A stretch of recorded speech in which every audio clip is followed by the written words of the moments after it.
This is awesome. All right, let's talk about courage.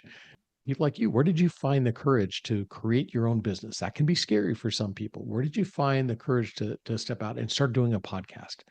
Where did that come from? Have you always been courageous, or did you learn that from someone?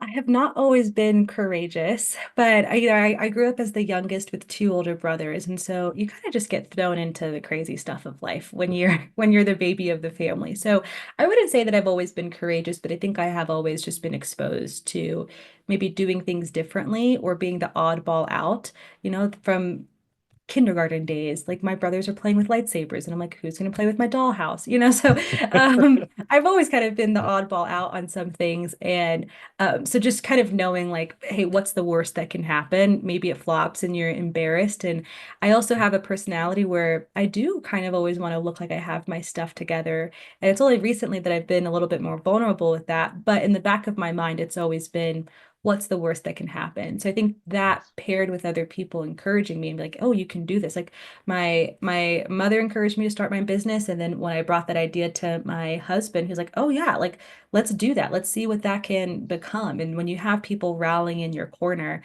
that makes such a difference in the Definitely. energy you bring to something.